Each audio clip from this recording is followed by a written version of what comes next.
Hello friends, welcome back to the channel, and today we will talk about quality management. So let's get into it.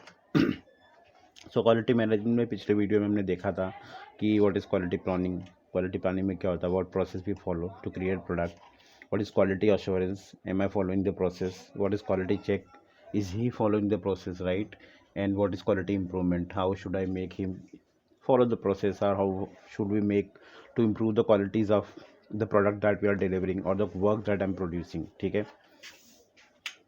So quality plan में क्या होता है friends? Quality plan के अंदर first things we have to create a document which is called standard operating procedure. ठीक है. Standard operating procedure में ये होता है कि हर एक बंदा काम को कैसे करेगा. ठीक है.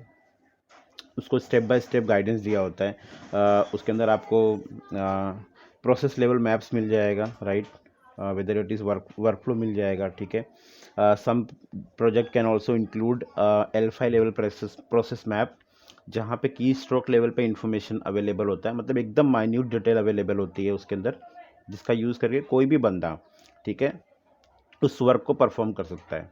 सो जब हम लोग स्टैंडर्ड ऑपरेटिंग प्रोसीजर बनाते हैं, वो टाइम पे आइडियली माइंड में ये होना चाहिए कि एक मशीन वर्क कर सके उसको रीड करके.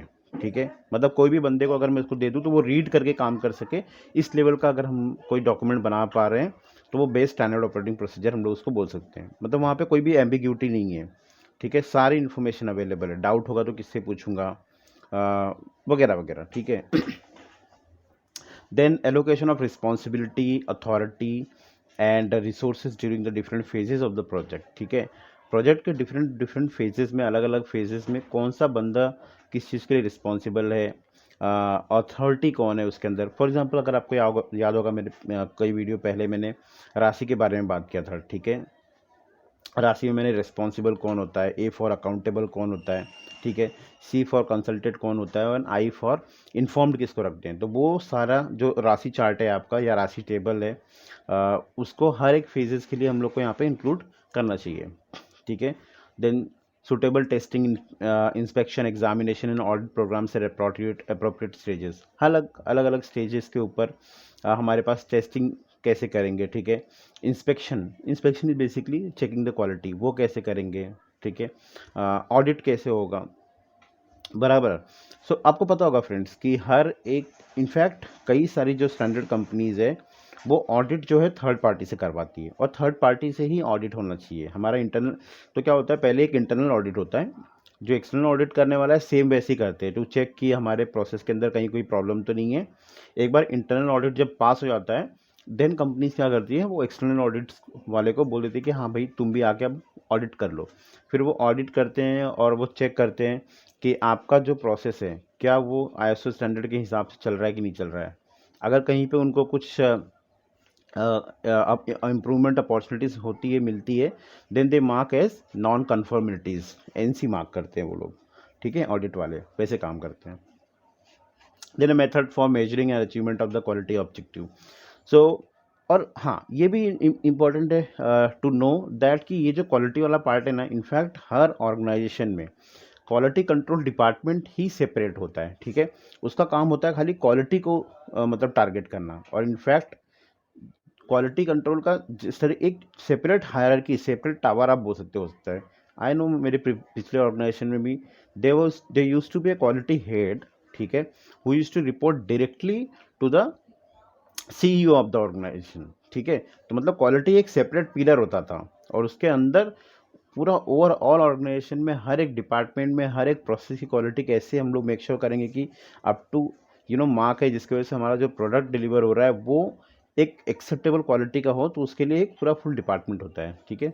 And they know how to do this things. और यहाँ पे जो फ्रेंड्स मैं आपको इन्फॉर्मेशन शेयर कर रहा हूँ, आई नो कि वो उतना डिटेल इन्फॉर्मेशन नहीं है, but this is first hand information which you should know. ठीक है. अगर आप इतना जानकारी रखते हो, then you will be in a position to discuss quality related things with anyone. किसी से भी आप डिस्कस कर सकते हो. So that is the objective here. ठीक है. सो एक एग्जांपल यहाँ पे देता हूँ. अगर आप देखो कि फॉर एग्जांपल आप जाते हो स्टारबक्स के अंदर. ठीक है. और आप वहाँ पे कॉफ़ी टेस्ट करते हो. कॉफ़ी कोई भी कॉफ़ी ऑर्डर करो, जो भी आपके पसंद का है. ठीक है. एंड देन आप जस्ट रिमेंबर करो कि उसका टेस्ट कैसा है, ठीक है, you will like it. Starbucks बहुत अच्छी कॉफ़ी बनाता है बाय द वे। देन आप लेट से कि 1 महीने बाद 2 महीने बाद जाओ एंड फिर से आप वही कॉफ़ी ऑर्डर करो, ठीक है, जो आपने पहले ऑर्डर की थी। आपको उसके टेस्ट के अंदर, उसकी क्वांटिटी के अंदर, the way it is presented to you, उसके अंदर आपको कोई भी फ़र्क नहीं मिलेगा। क्यों फ़र्क नहीं मिलेगा? इसलिए फ़र्क नहीं मिलेगा क्योंकि जो कॉफ़ी आपके पास आ रही है वो, फॉर एग्जांपल यहाँ पे मैंने 10 फैक्टर्स नोट डाउन कर रखे हैं जिसकी वजह से टेस्ट के ऊपर इम्पैक्ट होता है।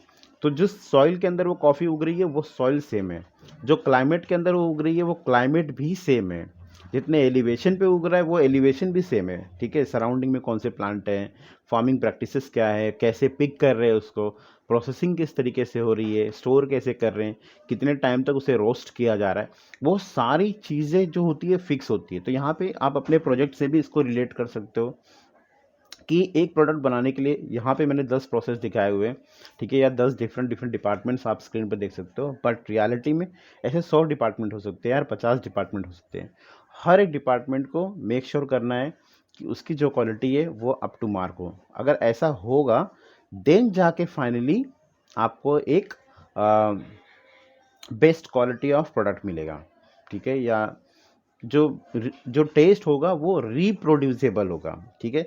सेम टेस्ट आप रिप्रोड्यूस कर पाओगे, प्रोसेस को रिपीट कर पाओगे। सो क्वालिटी के अंदर ये इंपॉर्टेंट चीज़ें होती है कि आपका जो प्रोसेस है वो रिपीटेबल होना चाहिए और रिप्रोड्यूसेबल होना चाहिए, ठीक है। जो रिजल्ट एक बार आप प्रोड्यूस कर रहे हो वही रिजल्ट आप बार बार प्रोड्यूस कर सको, आपका प्रोसेस ऐसा होना चाहिए।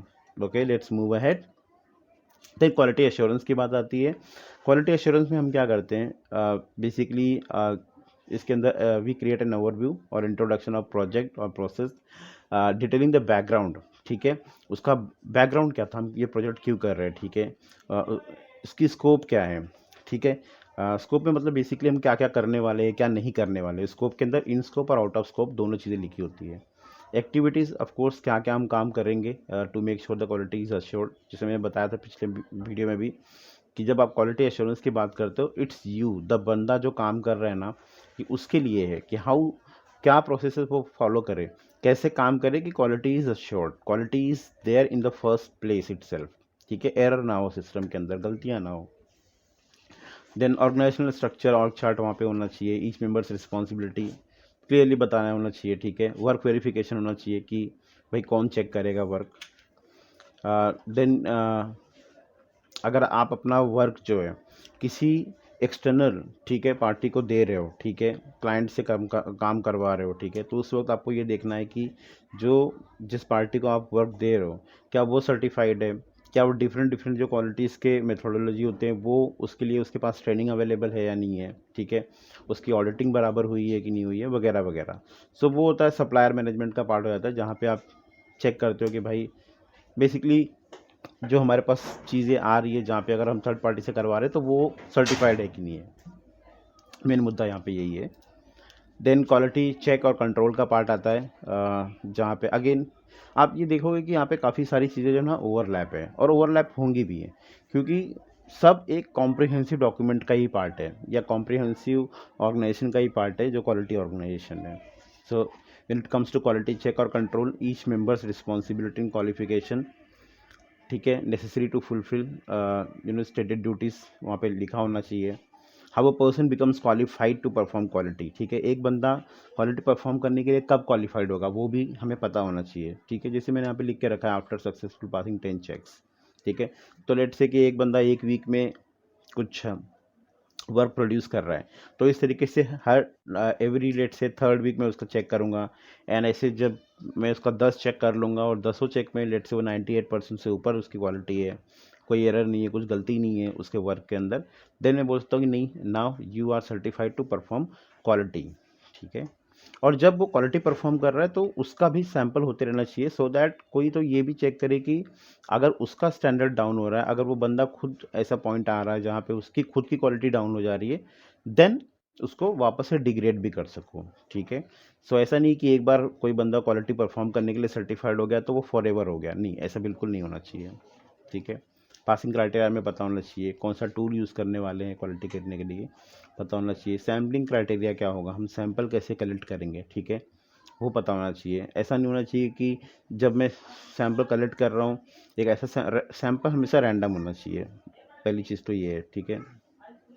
वहाँ पे कोई बायस नहीं होना चाहिए, किसी बंदे का मैं खाली एक स्पेसिफिक चीज़ ही चेक कर रहा हूँ, पहले गलतियाँ मिली थी उस चीज़ में तो मैं बार बार वही चीज़ चेक कर रहा हूँ, ऐसा नहीं होना चाहिए।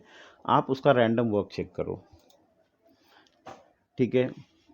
How samples will be collected, same चीज़ रैंडम चेक करो। Makers will not be checkers, बात किया था हमने। कितना फ्रिक्वेंटली हम लोग क्वालिटी करने वाले हैं, ठीक है। एक्शन क्या होगा हमारा अगर कोई बंदे की क्वालिटी फेल होती है, ठीक है, किसे हमें एस्केलेट करेंगे या उस बंदे को फिर से ट्रेनिंग में डालना है वगैरह वगैरह, वो सारी चीज़ें होती है, ठीक है। What will be actions when quality is above और मीटिंग द एक्सेप्टेंस क्राइटेरिया, अगर क्वालिटी हमारी जो एक्सपेक्टेड है, ठीक है, उससे भी ऊपर जा रही है तो हम क्या करेंगे, ये भी हमारे पास पता होना चाहिए, है ना। तो दोनों सिचुएशन के लिए, अगर क्वालिटी डाउन जा रही तो हम क्या करेंगे, क्वालिटी अप जा रही है तो हम क्या करेंगे, ये पूरी डिटेल हमारे पास होनी चाहिए। क्वालिटी इंप्रूवमेंट प्लान में बेसिकली क्या होता है कि अगर हमारे सिस्टम में क्वालिटी हमारी नीचे चली जाने लगे तो हम क्या करेंगे, ठीक है। सो हमें पहले ये पता होना चाहिए कि भाई एक्सेप्टेंस क्राइटेरिया क्या है। जैसे फॉर एग्जांपल पिछले स्लाइड्स में हमने देखा 98%।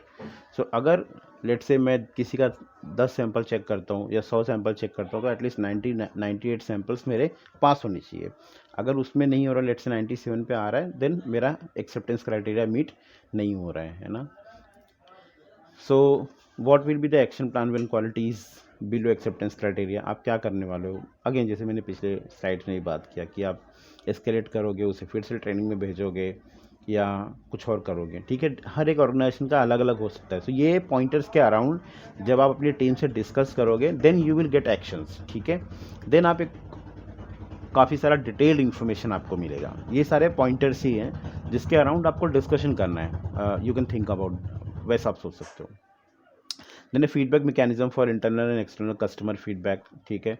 ये जो क्वालिटी हो रही है उसका फीडबैक मैकेनिज्म भी होना चाहिए कि एक बार अगर बंदे को एरर मिला, आपने किसी को एस्केलेट किया, फिर वो इन्फॉर्मेशन उस बंदे तक जानी चाहिए कि भाई ये तुम्हारे वर्क में एरर मिला था, इसको हमने ऐसे फिक्स किया, या अगर आपसे ही फिक्स कराना है देन उसको बोलो कि this is how you have to fix it, ठीक है, एंड देन उसको डॉक्यूमेंट करो।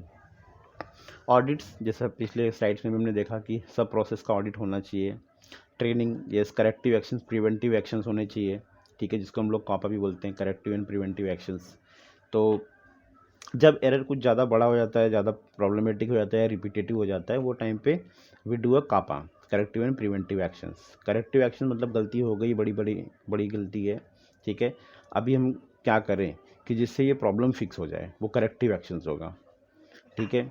करेक्टिव एक्शंस के अंदर हम लोग लुक अक्रॉस भी करते हैं। लुक अक्रॉस में क्या होता है कि मैंने अपने डिपार्टमेंट में तो कुछ गलती की थी, लेकिन क्या सिमिलर वर्क बाकी डिपार्टमेंट में भी हो रहा है क्या, तो उन डिपार्टमेंट्स को एक मेल जाता है कि भाई देखो ऐसे ऐसे प्रॉब्लम डिटेक्ट हुआ है डिपार्टमेंट नंबर ए में, आप भी चेक करो कि सिमिलर वर्क आप परफॉर्म करते हो क्या। अगर आप करते हो हाँ, देन आपको ये चेक करना है और रिवर्ट करना है कि हाँ हम भी करते हैं और हमने अपने टीम में इन्फॉर्म कर दिया कि भाई ऐसी गलती कहीं पे पकड़ी गई है, आप लोग भी ध्यान दो कि ये गलती आपसे ना हो, ठीक है। That is look across.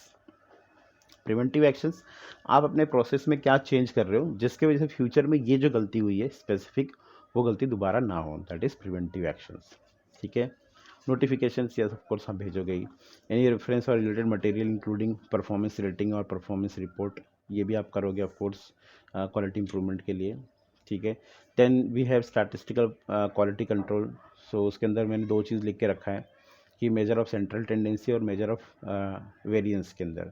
So for example जब आप रिपोर्टिंग करते हो, फाइंड आउट अपनी फाइंडिंग्स लाते हो, तो उसमें मीन, मीडियन, मोड, ये तीन चीज़ें आप यूज़ करते हो टू फाइंड कि आपका जो प्रोसेस है या जो आप चेकिंग कर रहे हो उसकी सेंट्रल टेंडेंसी कितनी है। जैसे फॉर एग्जांपल आप बोल सकते हो कि यार मैंने 10 का सैंपल लिया और एवरेज मेरे को 98 आ रहा है, पास कर, तो आपकी फाइल आप बोलोगे पास हो जाएगा, ठीक है।